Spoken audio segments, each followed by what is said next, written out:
Hello, everyone. Charles Gasper here with the TCC Group. I should say if it's good morning, good evening, good afternoon, good day.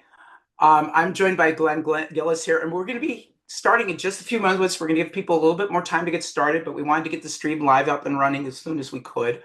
That said, we'd love for you to kind of be active participants today, in that Glenn and I have some interesting things to discuss, but we're sure that you're going to have some ideas that you want to know or questions you may have as we go along. And so we have some colleagues on board, and we'll be introducing them in a moment as well. So we'd love for you to participate in the chats, either since we are on LinkedIn Live or on stream. We're streaming through Twitch using the TCC's channel, which is TCC Group Channel hashtagged. With that, one other thing we should say is this is our first foray. This is our first attempt at a LinkedIn Live. And so please bear with us. There may be some hiccups along the way. We'll see what happens. But we recognize that this is a form of media that we need to start engaging in more and more. It allows us to have more open dialogue with you as well as within our own group so that we can better engage with each other versus some kind of static blog that sits on a website somewhere doing whatever. So, with that, it is nearly time.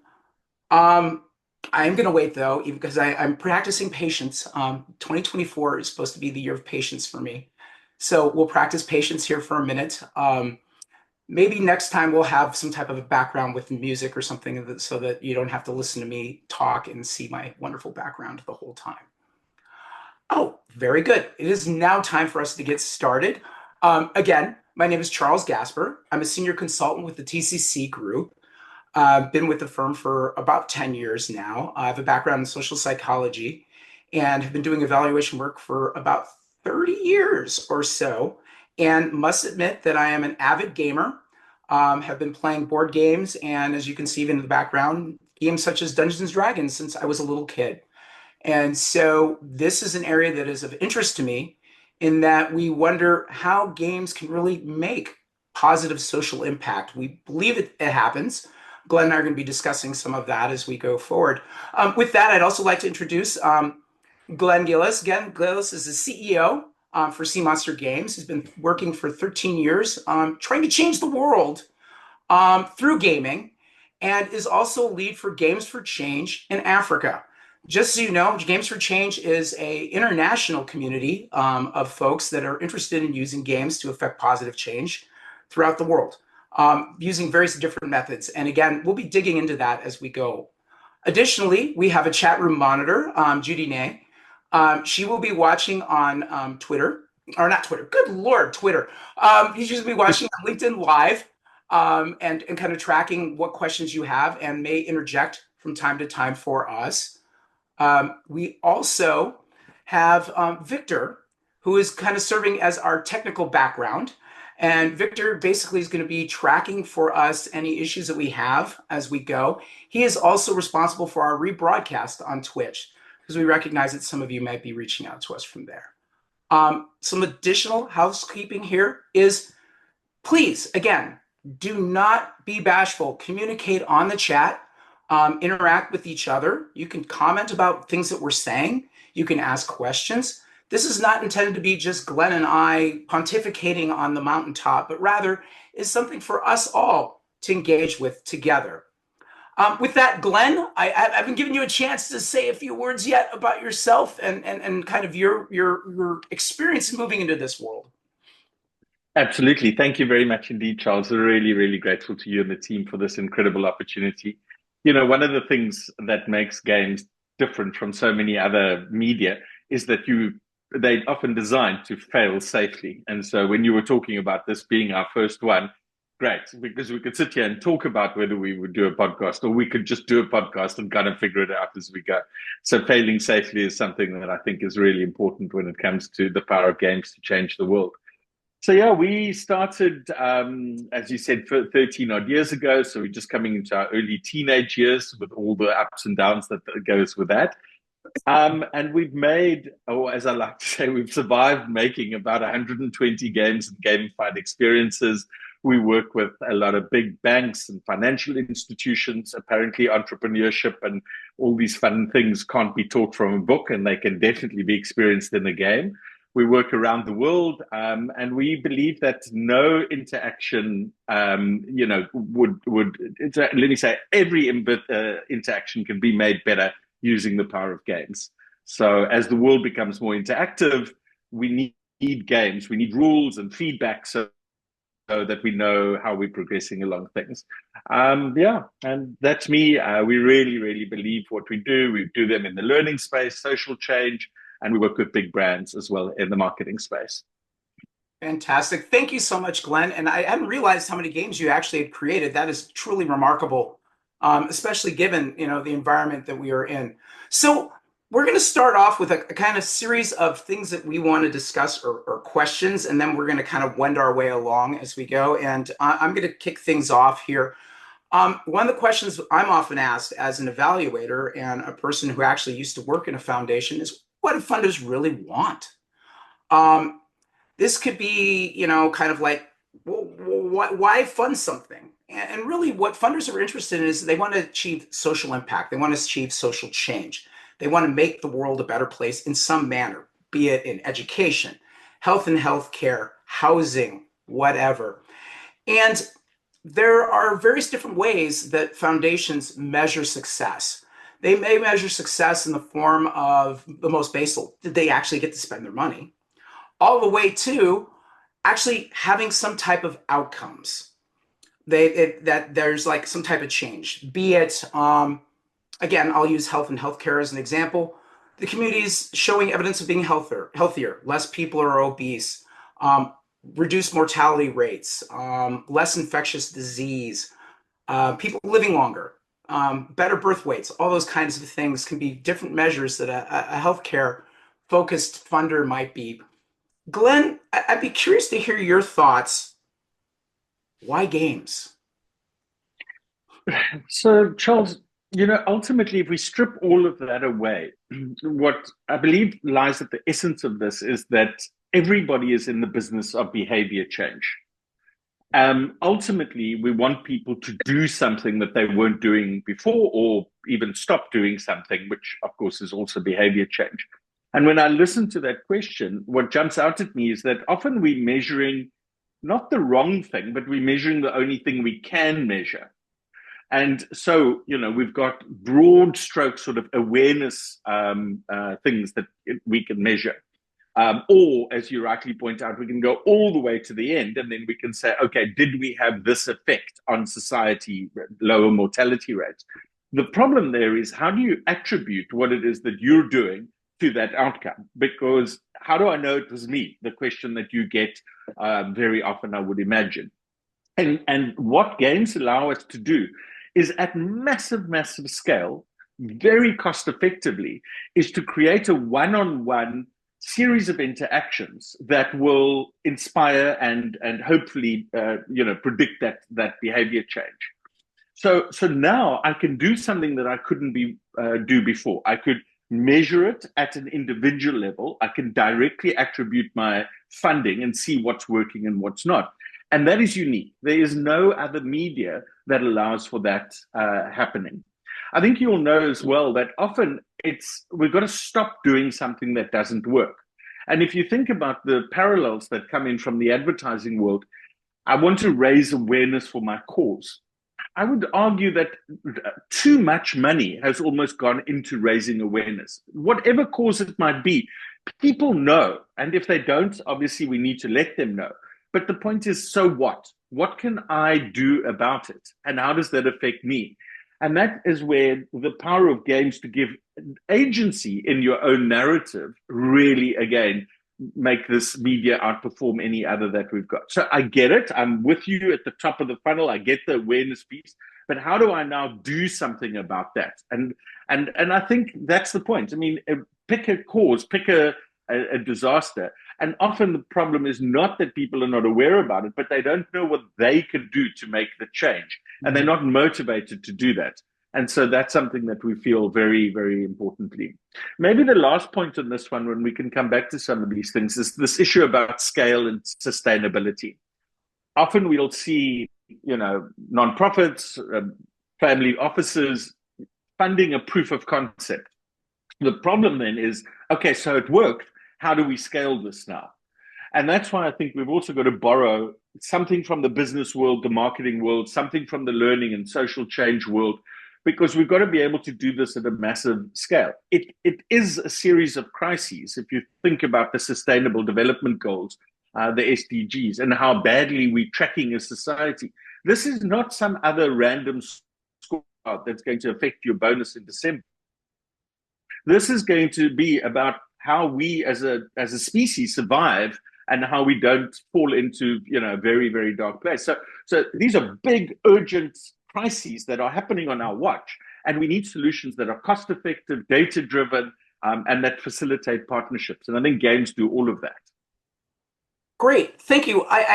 Of course, I have like a million questions I want to kind of follow up with. The first one, and again, a note to the viewers. I used to do work in, and still do a little bit of work in media evaluation, the impacts of media, and oftentimes we find that media fits within a portfolio of interventions. Let's say, for example, again, we're trying to reduce mortality rates in a community, and we believe that there are issues with smoking, there's issues with obesity. We'll just use those two as an example. And so a funder would provide programming to get people more healthy and active, reduce smoking, as well as they would provide media, perhaps, to provide air cover, if you will, of the issues, to raise awareness, to raise understanding of the issues. What I'm hearing you say, Glenn, is that games can have a dual purpose. They can do that awareness and understanding piece at one level, but they also Yes. provide, and you used this term in a conversation we had before, the agency for the Yeah. participant to do something. And in essence, what that does is it creates two possibilities. And this is, again, where I'd love to hear your thoughts, is it creates a possibility where a game could be inserted within an existing portfolio to, again, do those basal things of awareness and understanding. It can also be viewed as its own intervention, much like a tobacco cessation program or a healthy and active program where we want to get people out running or doing whatnot. And I'm curious, Glenn, your experience with the development of the games that you've made. First of all, am I on the right track with this observation? And then second, how have you seen that fit in with various different work? So brilliant. And so a couple of things just jumping out to me as you asked that question, very insightful. So the first thing is, okay, so where are we going to do this awareness raising? So the point is, I've got this complex, subtle message to kind of get across at some degree of scale, and I've got less than a second on social media. Some of the most deleted apps of the year so far, 2024, are in fact Facebook, Instagram, TikTok, and X. So the problem is those platforms are becoming very expensive. I get 1 second or less, or maybe a few more if I'm lucky, to land what is actually a very powerful message, a very subtle message. So at the top of the funnel, exactly like you're describing, what we need to do is we almost need to offboard people out of the social media platforms. This is not what ad agencies, for example, always like to hear. And we can talk about why that's the case. But those platforms do have a very big role to play in grabbing your attention. But the point is, I then need to get you into this delicate dance where I can share more about these messages and we've got more dwell time. So some of the things that completely blew my mind, we built a game on budgeting for one of the biggest banks on the continent. And what's amazing is that, nobody wakes up in the morning wanting to learn to budget. It's just not something that most humans do. I think not even most accountants do that. And we were getting average session times of 55 minutes, not 55 seconds, 55 minutes. And we were getting 4, 5, 6 sessions per user with no cost of reacquiring that customer. So just think about that. I've got 2, 3 hours here where I can engage you in this very subtle message. And that's very powerful because then I can have that lived experience. I can try different things and I can really get the message.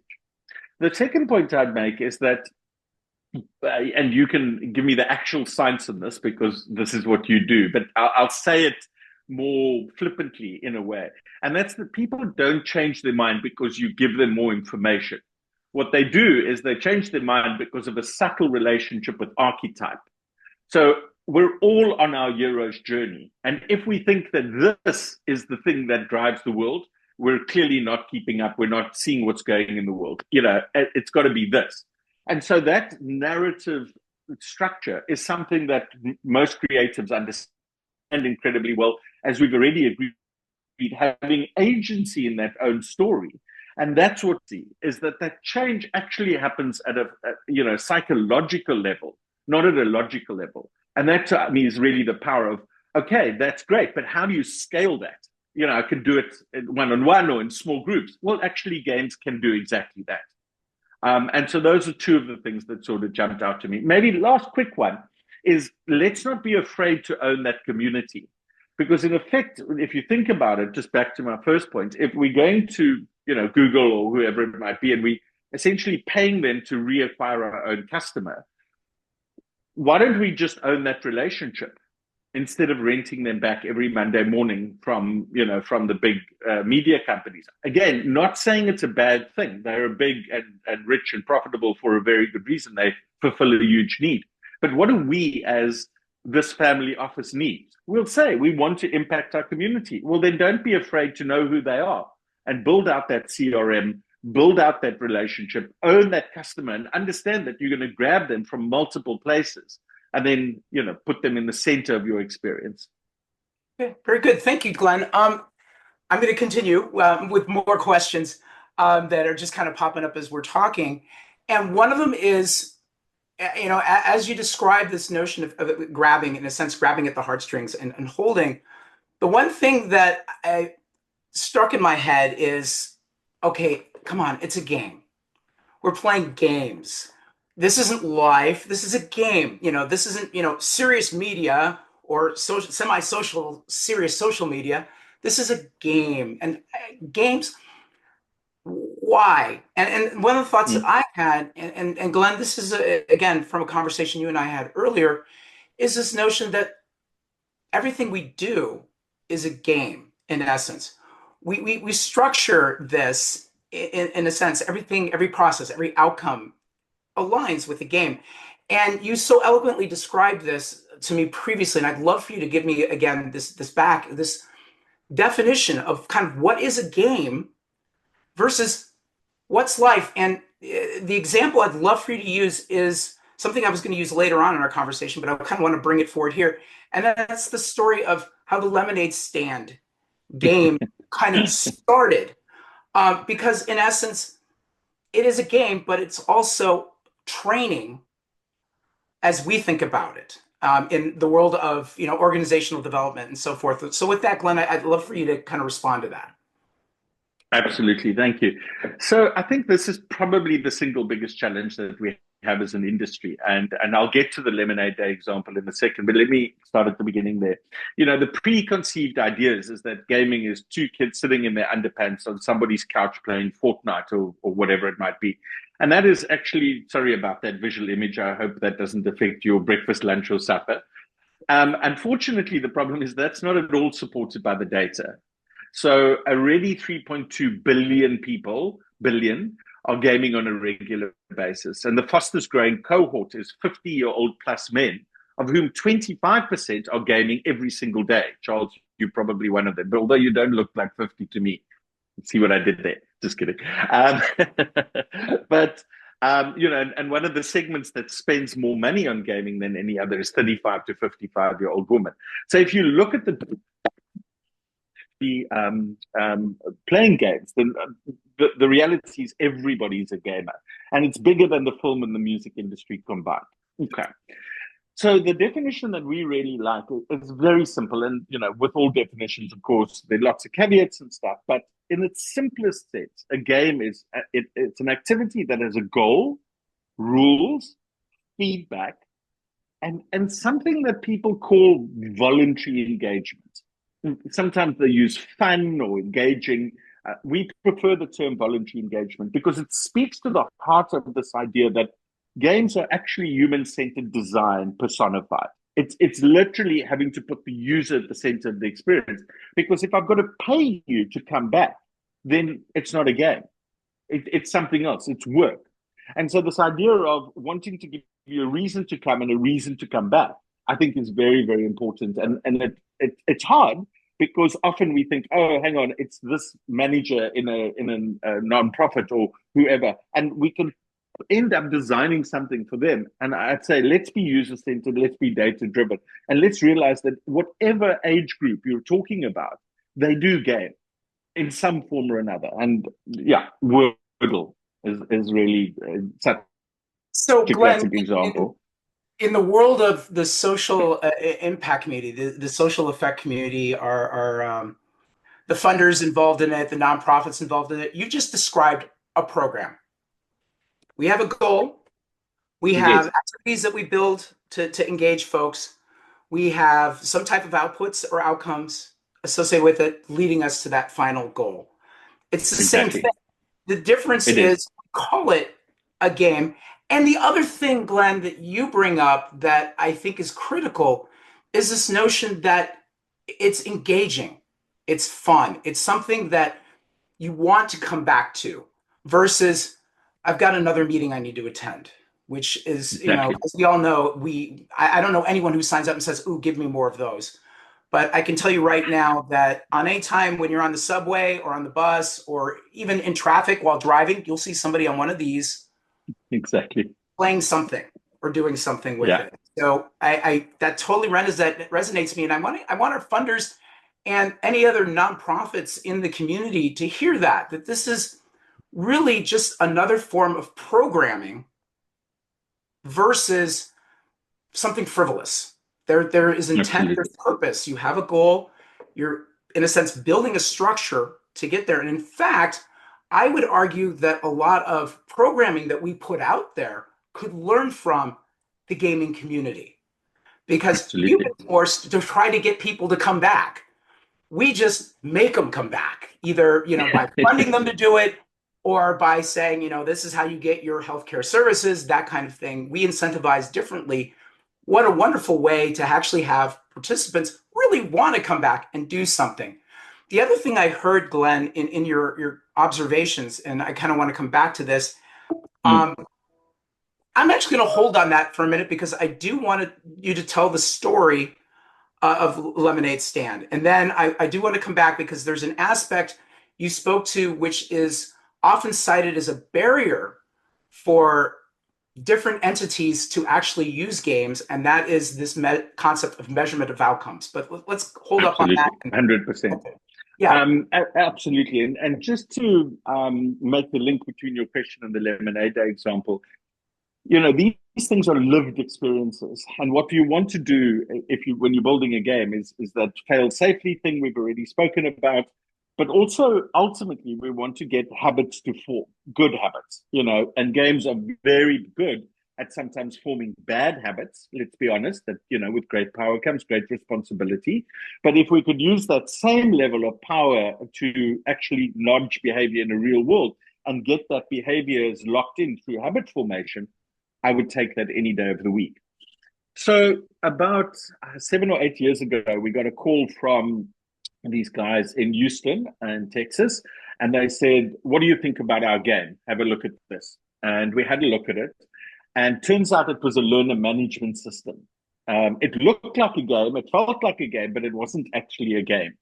And this we see often as well. Now, there's no downside to these learner management systems with these very linear journeys. That's great, and certainly we can talk about gamification as well. Come back to that point. But we worked very closely with them, and they said, look, they need to scale what they do. So they had at that point taken about 1 million kids across America, Canada, and elsewhere through a 6-week real world program to teach them the entrepreneurship in the most practical way that you can imagine. actually the science underneath it is all about socio-emotional learning. As we know, that if you want to be an entrepreneur, it's often about resilience and it's about these actual real indicators. Again, knowing the definition of entrepreneurship does not make you one.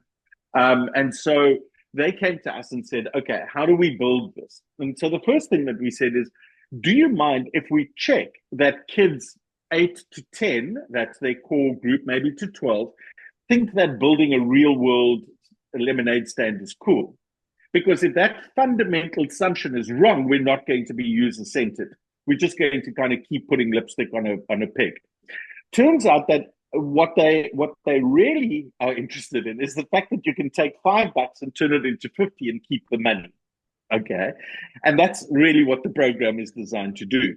And so we realized very early on that what you want to do is get them to understand the 6-week program, to get them to complete the program, to give us data at every step of the way.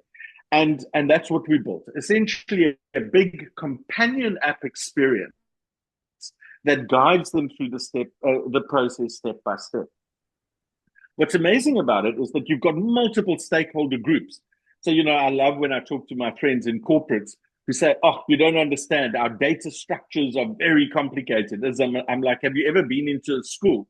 Because if you think about it, kid and parent and caregiver and classes, and they all move around, it's very complicated.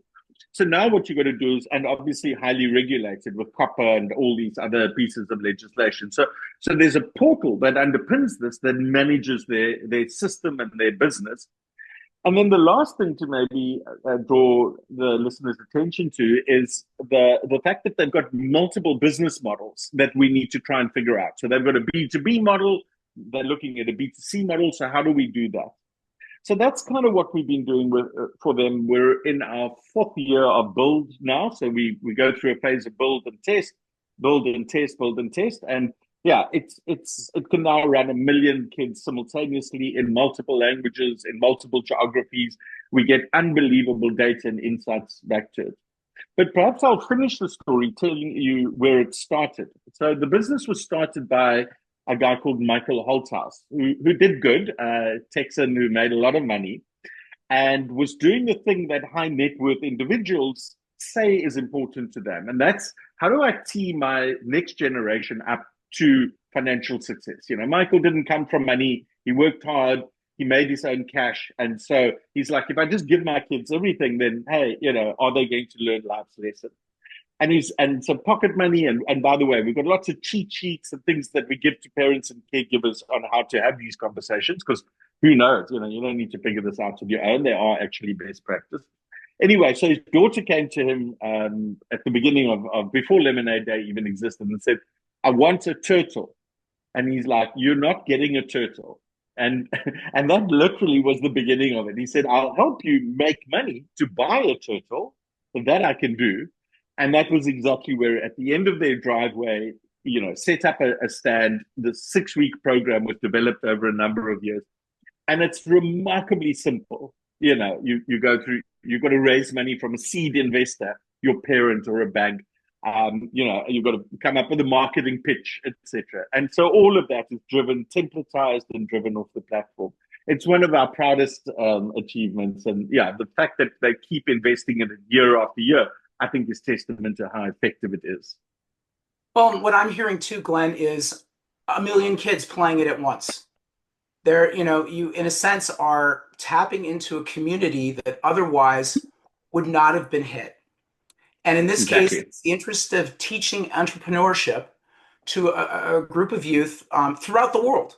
Now, this is not suburbia of a first world nation. This is anywhere in the world can engage as long as you have access to the internet. And I think that's a critical piece that we forget about, is this notion of where our audience is and having to go to our audience and engage them. Games have that interesting experience or capacity, I think, to get the camel's proverbial nose in the tent, so to speak. Yeah. And then once they're in, and kids engage. And adults, for that matter, as you mentioned. 3 billion people playing games at any given time is an incredible market for anything to potentially be engaged in. You can find any type of substrata of people in there. The other thing I heard you say, Glenn, and this is where I kind of like to learn a little bit more, is you're collecting data. As you're going, you're tweaking, you're modifying your program, as you think about it, is a data system or a computer system, game system. From the funder's perspective or from the social sector's perspective, a program could be, again, just the intervention. But you're using it to tweak the intervention as you go. You're learning from the participants. And I'd love for you to unpack a little bit more of that as well, because this gets at what's near and dear to my heart. You know, I'm an evaluator, again, 30 years of this. That's why I have this color. But it also is an important piece. It's the notion of not just, okay, we did this is what happened, but rather you're using this to do this kind of continuous improvement, to adjust the model, to adjust how it goes, perhaps even, and dare I say, and I'm going to ask if this is possible, adjusting perhaps some of the outcomes within the game to make it A, more engaging, but B, perhaps teach additional lessons along the way and perhaps create new habits that help. And so I'd love to hear your thoughts on that. Absolutely. So, and this was when we stumbled into the monitoring and evaluation M&E world, again, 10, 12 years ago, very early on. The biggest thing is that this is the secret in many respects. And I guess we're testament to that today, where we're still talking about the importance of M&E. And isn't it weird that, for example, a lot of people in big corporates, outside perhaps of the corporate social responsibility lane, have never heard about M&E as a framework. And with all due respect, I think we failed. Because if we're all in the business of behavior change, then what is it that they're measuring and how are they measuring it? You know, and again, to the point that we made earlier about we've now got the tools, but they're not, we didn't invent them yesterday. I mean, these things are battle tested, they're flexible, they're scalable, etc. So to answer your question specifically, I like to think about it sort of top down and bottom up in a way. So, you know, yes, we've got all the benefits of any digital property. So whether it's a website or, you know, a social media place, we can see where the traffic is coming from and kind of where it's going. So that's sort of bucket one of data and insights. Bucket number two is we can ask people. And this is where instead of like a long onboarding question, what we can do is we can tease that information out of you using sort of more gamification principles than game. So if you give me something, I'll give you something back. And so we see that as very effective and we get very high quality sentiment analysis and we can literally ask them anything. But here's where games are different to any other media. So Becky wants to make a lemonade stand and she tries and sets up something and fails. And she tries again and fails and fails and fails and then eventually succeeds. Did we just measure resilience? So now there's information coming out of the game that we would not have had in any other way. Any other platform would not give us that. So now I can do a lot of different things with that information. I can tell her that's what it's called. Again, so from the skill to the knowledge, not the other way around. The way, you know, education has worked for the last 500 years is pour all the knowledge in the top on the hope that a skill will emerge. But we can do it the other way around. I can just give it a name and you say, oh, that thing is called resilience. Look at me. I got the resilience badge. Critical thinking, you know, and if we talk to a lot of funders and governments and people who study what we need for the world, it's actually those underlying core skills which are going to equip us and the next generation to, you know, to fix the world. So that's what you can do in a game. So yeah, tell me what other media does that. You know, and now you've got this super powerful tool, which is why it's important you need to be strategically clear, but not too prescriptive on the how. So we need to know the why, but let the how emerge and not recklessly slow, but let's set up a hypothesis, let's test it, let's validate that. You know, it's called science. It's going to be massive one day. And that's the whole point that we advocate. A strategic scientific approach, we can change the world. And thank you. As you were talking about that, I was thinking about my own experience in playing games. So, again, I'll admit I'm a little old. I grew up on an Apple II Plus. That was my machine, and actually a TTY system connected to a VAX when I could go with my dad someplace that was really cool. And I wasn't really supposed to be there, so no one's really supposed to know that. But he's long since passed, so he's okay. I may be in trouble now. That Yes. all said, um, my experience as a gamer, as a youth, even started with even starting a game. So games like Ultima or Wizardry or things like that, where I had to create a character, I had to create a persona, an avatar, if you will, of myself. We've obviously gotten more complex as we've gone along, but oftentimes I've heard stories of people creating avatars that are the super version of what they would want to be, or they would just create themselves in this space and then connect with it and then play the game as they went along. And it got me thinking that not only are there specific, again, media has its own standards of, reach and all that great stuff, fantastic. Yeah. But and we have the opportunity here to test resilience, how many times a person fails. We have the opportunity with games to watch what a person does and how it evolves as a game goes. Furthermore, which I think is very interesting when you think about these large MMOs where people are interacting with Mm. each other as well, and cultures form within these spaces and how these cultures evolve, is another aspect where I think there's opportunity for games that, again, the social sector is trying to affect. We're trying to create more gentle, if you will, ecosystems where people engage in more civil dialogue and civil manners. We are trying to break down things like diversity, equity, inclusion, where we're trying to break down those silos where we look at each other differently. And again, I'm thinking about Wizards of the Coast in version 4 of Dungeons and Dragons. Sorry, geeking out for a month, folks. No, no, There were this is characters. lovely. There was a character race known as the Drow, which for Yeah, years, what I learned was the evil black elves that lived in underground. They did yeah, away with that differentiation in 4 and said, yeah. no, no, no, no, no, no. Anyone can be anyone they want to be or who they want to be. And having that agency to not only explore a world as myself, but explore a world as someone else, and more importantly, explore it with a bunch of other people. And I'm curious to hear kind of your thoughts for that perspective. From my perspective, I'm salivating as an evaluator because I'm thinking about all the data that could be collected that could help inform this.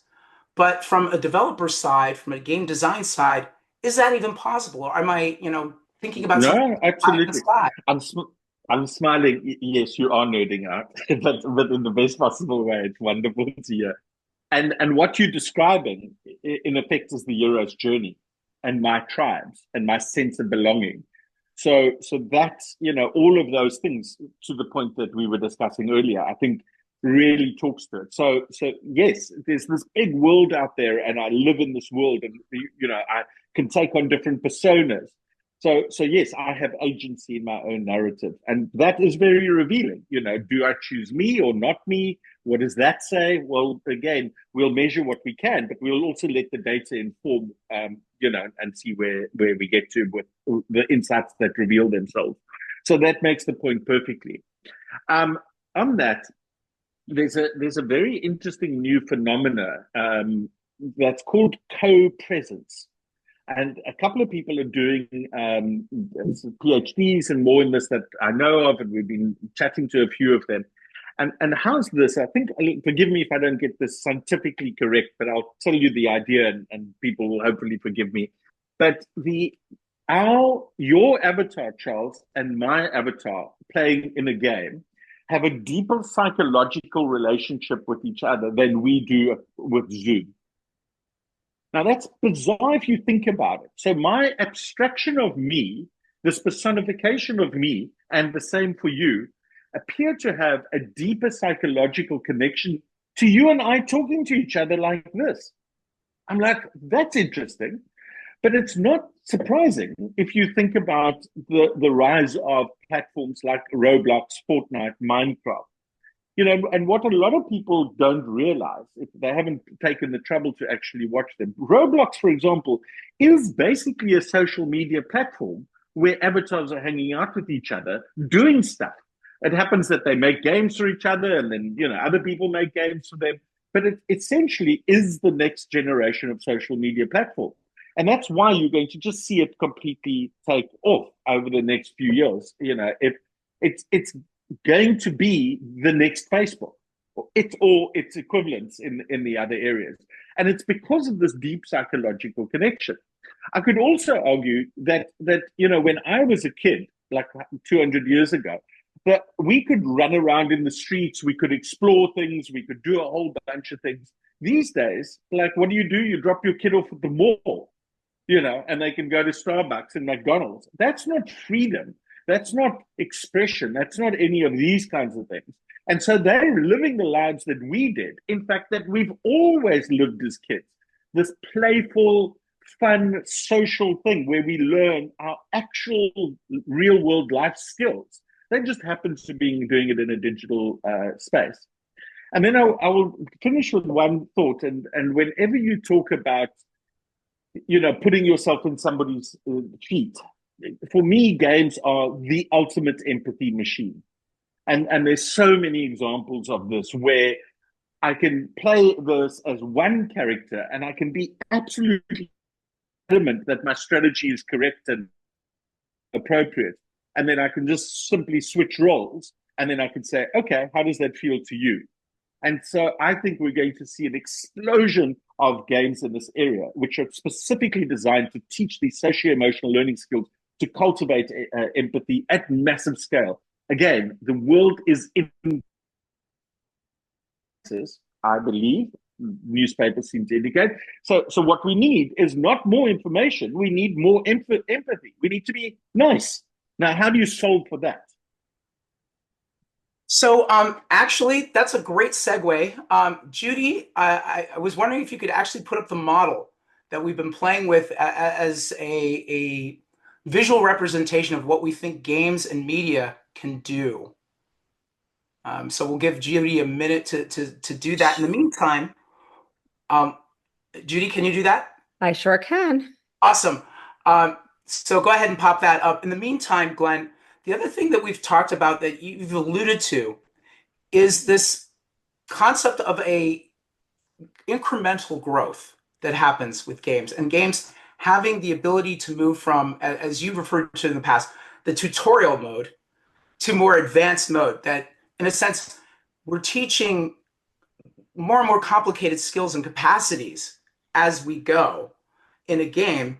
Again, getting them hooked initially, so to speak. Boy, that's a horrible way to say that, but in a sense, getting them engaged, and then getting them to move forward. And so, that's another thing that I think about as we do this is this notion that it's not, a lot of media is static.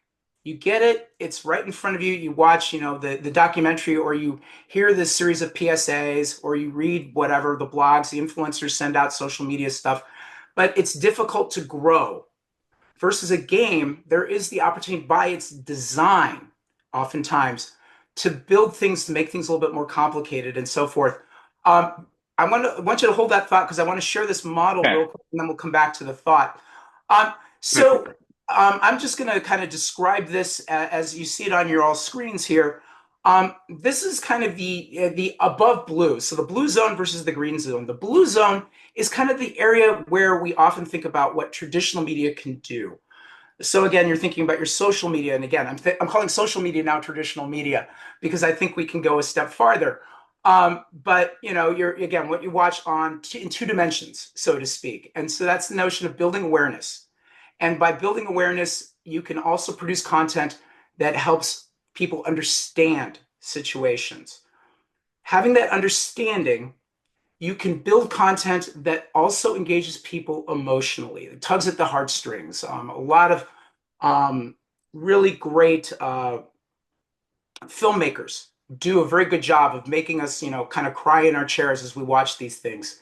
And that understanding and emotional connection theoretically leads to an action or mobilization, getting someone to do something. Oftentimes, this is a breakdown in media because we're not quite sure what that is. And a lot of content is built to be evergreen, so to speak. And so it's very difficult to say, go do this, go do that. But oftentimes, like again, we're thinking right now, we're in an election cycle in the US. We're having a lot of content that's building awareness, building understanding. There's emotional threads being tugged left and right. And the goal, the message is go vote and go vote for this issue or go vote for this individual or so forth. The green zone are the additions, I think, gaming, based again on my conversations with Glen, as well as with conversations of other developers, and also doing a lot of reading and experimenting. These are additional things that games provide that traditional media won't. So there is that emotional connection. Ask anybody who's played a role-playing game and somebody in their character group dies. My God, it's a horrible experience. People literally, I mean, I've attended a funeral for a character. It happens. We get involved in games, even simple games that are on our phones. We actually engage in ways that are a little bit different than just watching somebody do something on a flat screen. So there's this tactile, empathetic connection that's formed as well. We're touching, we're engaging with it, and we're feeling some things as a result. That actually, I think, influences that understanding. So it goes back and forth, but it also helps drive people to act both in games and outside of games. In essence, to what Glenn was talking about, which is this notion of forming habits, behaviors that in turn travel outside of that space. It gets generalized, if you will. It's an old school psych term or concept, which is the notion if you learn a behavior in one environment enough, eventually it generalizes to other environments as well. And so we see that happening. But also, as Glenn pointed out, there's this aspect of agency, being able to do something, to have some control. And what struck me so deeply, I attended the Games for Change festival in New York this summer. And there was a presentation actually that discussed a snowball game, which is actually played here in St. Louis, where I'm based, by some group at one of the local hospitals. Basically, what happens is they have individuals in a burn victim. They're burn victims, so they're in burn ward. These are third-degree burns. Burns are the most painful wounds you can have. They are life debilitating. And to survive on with these issues, a lot of people have to use a lot of medication, that literally narcotics that deaden as much as they can, but it never really takes away the pain. The researchers here at Washington University were having these burn victims put on VR headsets and play snowball fights in space, literally just throwing snowballs and being hit by snowballs. They're not physical. There's no difference in temperature.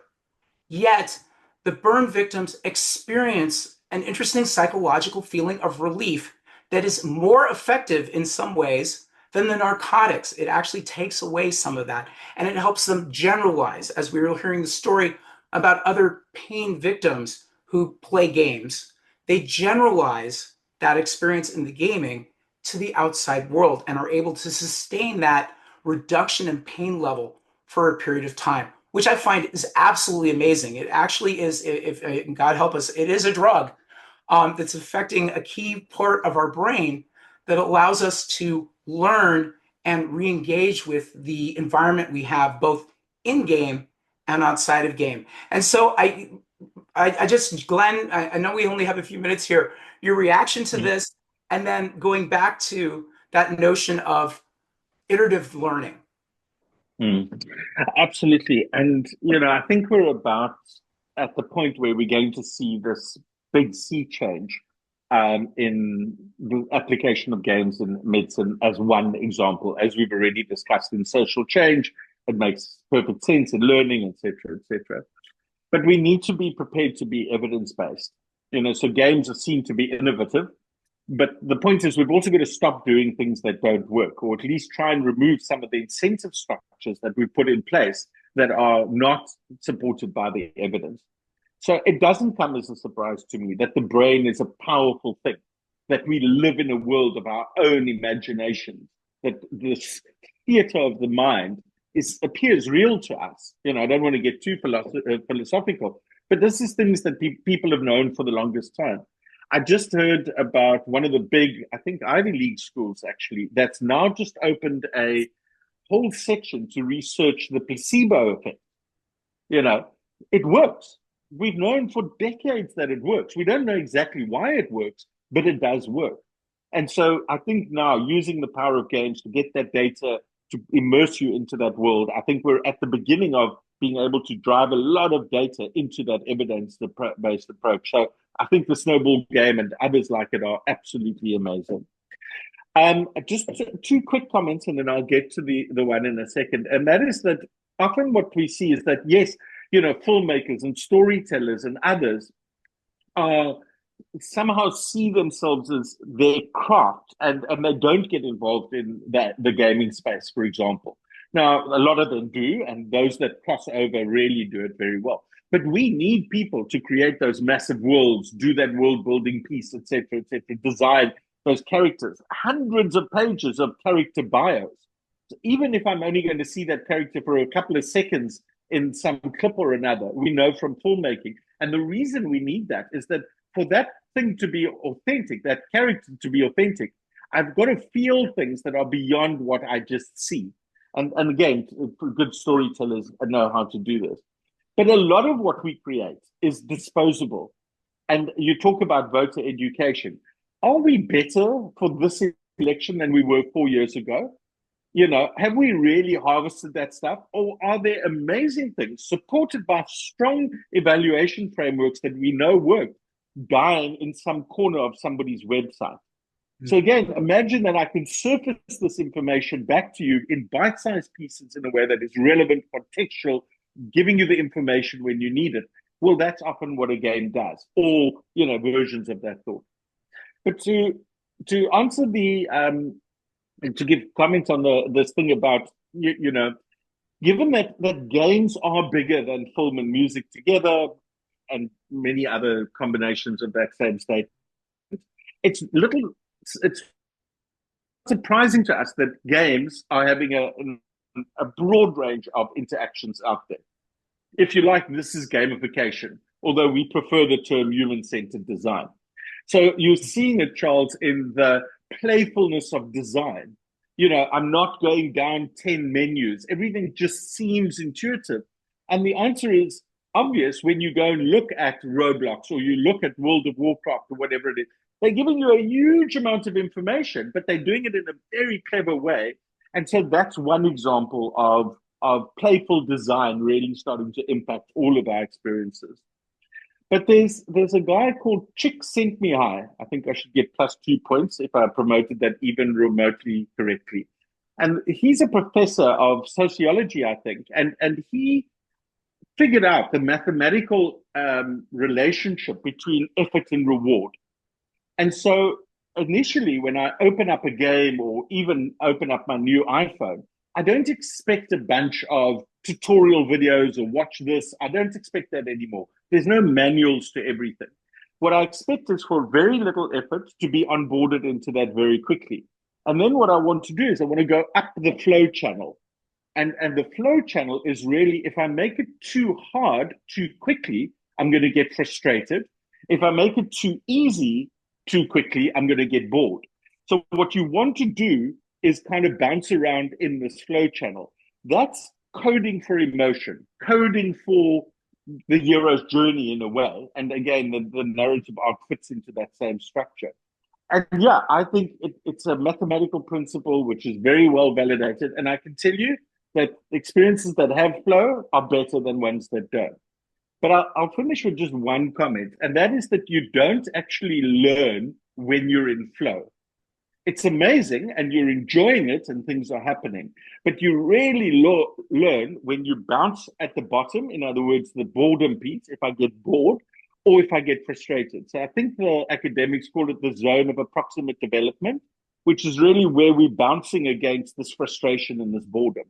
And I do worry that in a generation where everyone seems to be ADHD, that we're not allowing ourselves to be bored enough. And we know that there's a profound effect that comes from just sitting with something, not getting that instant gratification. And again, games have contributed to the problem, but I think they can also help solve it. So it's called the flow channel. It's amazingly simple, incredibly powerful, and pretty much anybody can use it tomorrow. it's one of those things that once you see it, you're like, yeah, why have I not been designing for this all along? Awesome. Thank you, Glenn. Judy, I'm going to ask you to pull down the model now, and so we can kind of do more face-to-face stuff here. We've covered a bunch of stuff, and Glenn, I want to thank you very much for your time today. Again, no surprise to you all, but I've actually had a couple of comments or conversations with Glenn over the last few months since we've met, and he continues to educate and inspire me as I think about this from my perspective again, which is how do I measure this stuff? How do I show any effects here and the opportunities that games can provide that I think oftentimes we think of as a barrier, quite frankly, in programming, which is to demonstrate effects. Games, by their nature, are built in such a way that we can incrementally see that. Not only can we incrementally grow someone, we can incrementally test their change as well, which I think is phenomenal as we think about it, not only as standalone products, but also as part of more complex interventions. So again, thinking about those horrible people who are suffering in the burn unit here in St. Louis, they have other interventions that are going on. This is just one that's very effective, apparently. That said, we do have a little bit of time here. I know we're running over a little bit. It's just something I think is going to happen as we go along here. But we'd love to hear any questions you all have. And Judy, I think we were having you kind of take a look and see what's going on in LinkedIn Live and let us know what we've heard. Hi, everyone. Thanks so much for this incredibly interesting conversation. We do have a couple of questions, and everyone who is watching can feel free to keep them coming. The first question was from Jennifer Avers. I'm so curious about the game design and player features that would engage users enough to measure SDGs. Uh, then we'll allow the question. So yeah, it's absolutely it's something that we think about all the time, and it's massive, clearly. But I love the question, so thank you for putting it. So, Games for Change is the industry body globally that has signed a memorandum of understanding with the UN around the Sustainable Development Goals. So the good news is that there is a framework. Welcome to the family. Please contribute. Please join that debate. But it's such a broad ranging question. I will just say the following. We need urgent real world action, and we need it now. And that's SDGs are really a shopping list, 17 of the world's biggest problems, 16 plus partnerships really. But it's urgent. I think the next generation is going to judge us very, very harshly for not acting sufficiently, whether it's the climate change crisis. Look at the world, look at how that's playing out. So yes, Jen, I'd love to have a longer conversation with you. And Charles and I are talking about exactly this thing. How do we measure the progress toward those SDGs? But as I said, if it's not using a game, we've tried everything else, and frankly, it's only worked in part. So we need to keep trying. These things won't solve themselves. And then I'll kind of spin on that as well. This is an issue that the social sector, these issues are things the social sector has been working at for generations. Let's be honest. When I grew up as a young person in the 70s, a lot of these issues existed. A lot of these issues were being engaged in, and they're complex. They're challenging. They're complex systems. There's political issues as well. It's a mess.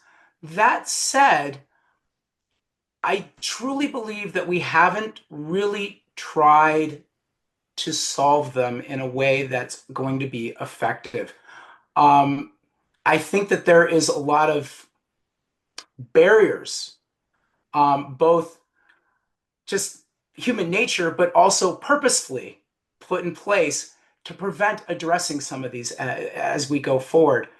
Games, I think, are an interesting avenue to educate, to give people that agency that they otherwise don't feel they have.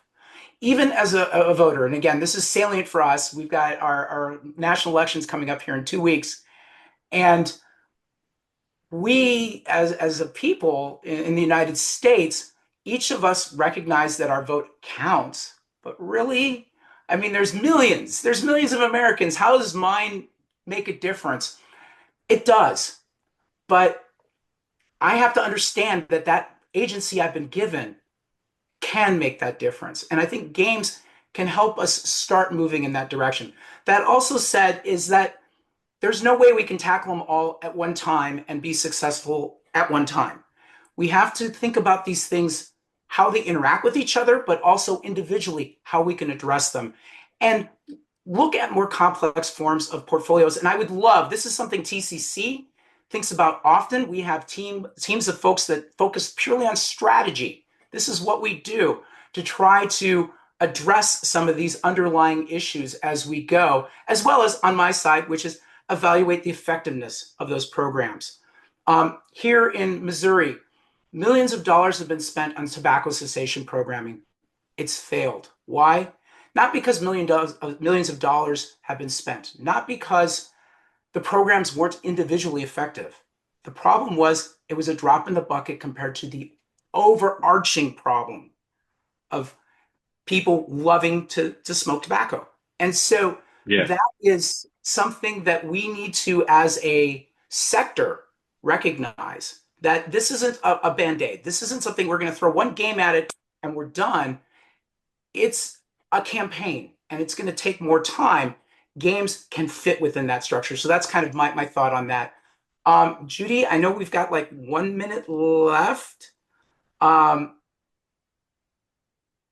Any other questions? There's probably a Well, billion. we definitely have questions. One last one is when we're talking about measurements, are we limiting to qualitative or are we also including some sort of ethnographic qualitative aspect to engagement and empathy, for example? So Well, Glenn, I'll leave it to you I was again. just say you want to speak to what you've got. Otherwise, I have some thoughts.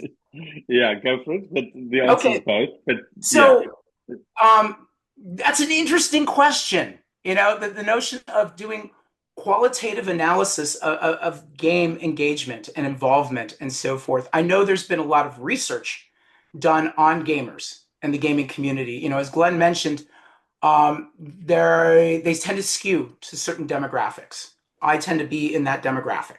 My wife tends to be in the growing demographic and spending demographic. That said, I also know the industry is trying to expand into other demographics as well. One of the greatest criticisms I've heard about board gaming is that if you pick up any board game right now, go to your shelf, pull it off the shelf, what are you going to see on the picture? It's going to be a white male most often. It's rare that you see anything else. And so that is a change that the industry recognizes it needs to make. And there's an effort. And we're actually going to do a podcast on the changes that are happening within that in 2025. So stay tuned for that as we go along here. Also, you know, there's some folks, I understand Judy's been sending me kind of some notes here that people have got some interesting questions around like impacting games and the use of KPIs and things like that. Glenn and I, this is not the end of our conversation. We're going to take this on. We actually have a little post-show time. If folks want to hang out and chat a little bit more, we're going to do that. Also, Glenn and I are going to be doing some joint blogs together where we're going to be sharing some thoughts that we have around this. There are two things that did pop up. One was the aspect of KPIs, and there is a boatload, again, from an evaluative perspective. Even a board game produces evaluative data that can tie to your key performance indicators. You can see shifts in how people behave, what they do. More to the point, you can also use games to teach folks, to drive them to do something that you eventually want as your KPI. The other thing is, and this was a comment that someone said here, I think that gaming causes cognitive decline, makes you dumb. I find that an interesting comment. And I think the person who made the comment it's a misconception. And you're absolutely right. Every day I pick up my phone. Yeah, I read my news on the phone. And I read about a research study that demonstrates that playing crossword puzzles helps with issues of cognitive decline in elderly. The puzzle games help. I had a child who we gave her a lot of puzzles when she was a little kid. Why? We wanted to grow that critical thinking, the capacity to kind of work through things. These core skills that we talk about, that Glenn was mentioning, are an additional power that we don't see in traditional media. And in fact, I'm seeing more and more of a movement in education where folks are literally experimenting with playing games in a classroom. Why? Because they're not just interested in them learning the tenets of the specific class, art history, or what a water molecule it consists of. Rather, they want to teach them aspects of critical thinking, exploration, um, soft skills such as negotiation and communication that you get through gaming comes from that as well. And so we'll definitely be talking about that. And I know that Glenn has been posting some things in the Zoom space, some things that we would like you to go to. So one of them is gamesforchange.org. That is the Games for Change community. That's the international community. And there are local communities as well. Again, Glenn is at Games for Change Africa. Glenn, do you want to speak a little bit about Games for Change Africa while you're here? Because I know you guys have some stuff. Absolutely. So, yeah, these are exactly the kinds of questions that we debate and get academics and practitioners and people, and the festival and the series of events that they run throughout the year are exactly designed. So Games to Change is a good place, Jen, to come and have this discussion and to be part of it. So yes,